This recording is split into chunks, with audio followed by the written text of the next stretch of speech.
Students, तो आज के इस वीडियो में हम देखने वाले हैं डीओई कक्षा 10वीं विषय सामाजिक विज्ञान 22 जुलाई 2021 का कार्यपत्रक 7। ठीक है, तो यहाँ पर देखिए इस कार्यपत्रक 7 को मैं आपको पूरा समझाने वाला हूँ। साथ ही में इन प्रश्नों के उत्तर भी आपको समझाऊंगा, तो वीडियो को अंत तक ध्यान लगाकर समझिएगा।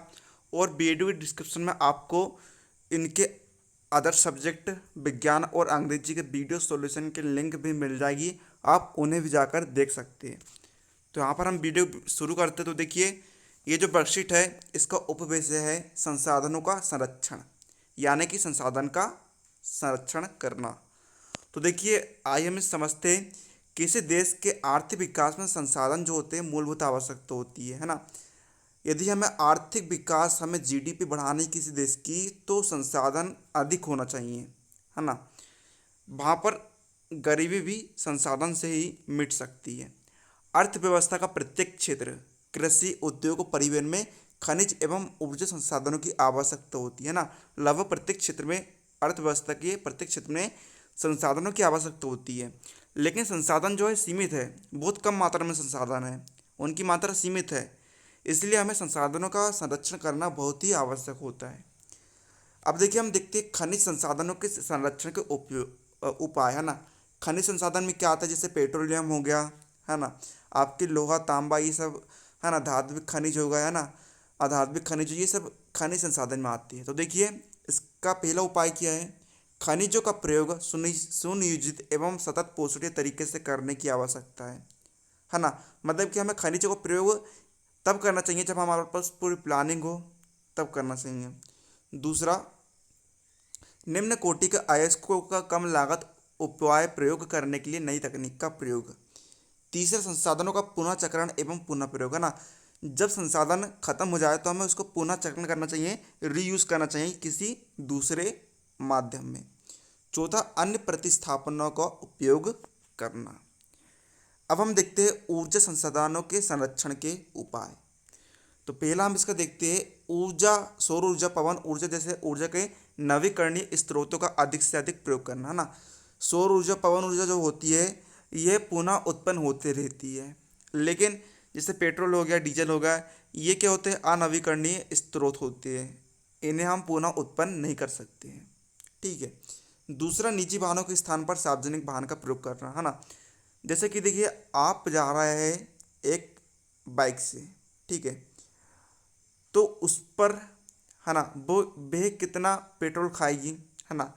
और यदि 50 लोग जाते हैं बस से तो वह कितना डीजल खाएगी। अब आप ही बताइए बचत किस में होगी, तो बचत तो बस में ही होगी ना, क्योंकि बस में एक बार डीजल डलवा रहा है और उसमें 50 लोग बैठ कर चला रहा है। वहीं पर आदमी जो है वह खुद जा रहा है लेकिन वह पेट्रोल डलवा रहा है। ठीक है, तो इस प्रकार से हम बचत कर सकते हैं। तीसरा, जब उपयोग ना हो रहा हो तब बिजली के स्विच को बंद कर देना, है ना, ये सब हम कर सकते हैं दैनिक जीवन में। चौथा, ऊर्जा बचत करने वाले उपकरणों का प्रयोग, जैसे कि एलईडी का प्रयोग करना, है ना। एलईडी पंखे, है ना, एलईडी, है ना, इससे क्या होती है, ऊर्जा की बचत होती है। ऊर्जा संसाधन इतने महत्वपूर्ण होते हैं कि यह कहा जाता है कि ऊर्जा की बचत ही ऊर्जा उत्पादन, है ना। जब हम ऊर्जा की बचत करेंगे तो उससे ही ऊर्जा का उत्पादन होता है। ठीक है, तो आइए हम इनके प्रश्न के उत्तर भी देख लेते हैं।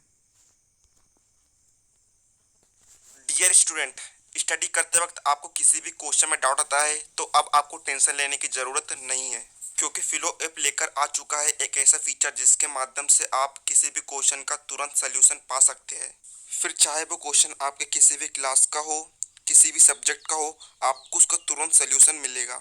आपको कुछ नहीं करना है, आपका क्वेश्चन यदि ऑन पेपर है तो आप उसका फोटो खींचकर नेक्स्ट पर कर दीजिए, और या फिर आप उस क्वेश्चन को टाइप करके भी नेक्स्ट पर क्लिक कर सकते हैं। आप सिंपली अपना यहाँ क्वेश्चन लिखिए जो भी है, क्वेश्चन लिखने के बाद आप ये सब ऑप्शन सिलेक्ट कर लीजिए। एक्सपर्ट्स तुरंत लाइव आकर विद इन 60 सेकेंड्स में आपका आंसर देंगे। जी सर नमस्ते, जो अपना इंटरनेट है उसका निर्माण किसने किया? अमेरिका की एक संस्था थी, वही मुझे पूरा नाम DOD करके थी, 1969। Thank you sir. डिस्क्रिप्शन में दी हुई लिंक से आप ऐप को डाउनलोड कर सकते हो और अपने सारे डाउट क्लियर कर सकते हैं। तो जाइए और डाउनलोड कीजिए। तो देखिए, आपको यहाँ पर पहला क्वेश्चन हमें दिया है, क्या ऊर्जा संरक्षण हमारे लिए क्यों आवश्यक है। तो इसका आपको पैराग्राफ में आंसर लिखा था, है ना, कि संसाधनों का उपयोग हम लगभग प्रत्येक क्षेत्र जैसे कि कृषि, उद्योग, परिवहन आदि में करते हैं। लेकिन वर्तमान में जो व्यक्ति है वे बहुत अधिक संसाधन का प्रयोग कर रहे हैं, और चूंकि जो संसाधन होते हैं वे सीमित होते हैं, अतः संसाधन का संरक्षण आवश्यक होता है। प्रश्न 2 हम देखते हैं कि आप अपने दैनिक जीवन में खनिज संसाधनों का संरक्षण कैसे कर सकते हैं। तो देखिए, इसके कुछ उपाय है, आप उत्तर में लिखेंगे कोयला, पेट्रोल आदि खनिज ईंधन का प्रयोग कम किया जाए और इनके स्थानापन्न ईंधनों की खोज की जाए, जैसे विद्युत, सौर ऊर्जा, नाभिकीय ऊर्जा। दूसरा, खनिज के उपयोग के बाद स्क्रैप को व्यर्थ न फेंककर उनका बार बार उपयोग किया जाए। तीसरा, खनन कार्य में वैज्ञानिक विधि अपनाई जाए। प्रश्न 3 हम देखते हैं, ऊर्जा की बचत ही ऊर्जा का उत्पादन है, कुछ उदाहरणों के द्वारा कथन की व्याख्या कीजिए। है ना, तो जैसे कि आपने देखा होगा, यदि हम बिजली बचत करने वाले उपकरणों का प्रयोग करें तो बिजली की बचत हो जाती है, क्योंकि जो उपकरण होते हैं वे बहुत ही कम बिजली प्रयोग करते हैं, इससे हमारी बिजली बचत होती है। इसी प्रकार भावना का उपयोग कम करके हम पेट्रोल की बचत भी कर सकते हैं।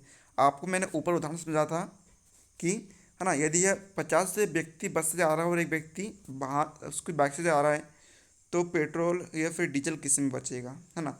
और इसी प्रकार, है ना, यदि हम घर पर है तो जब उपयोग, है ना, जब उपयोग ना हो रहा हो तो उस बिजली के स्विच को बंद कर देना, है ना, ये भी आप लिख सकते हैं, लिख दीजिएगा आप, है ना।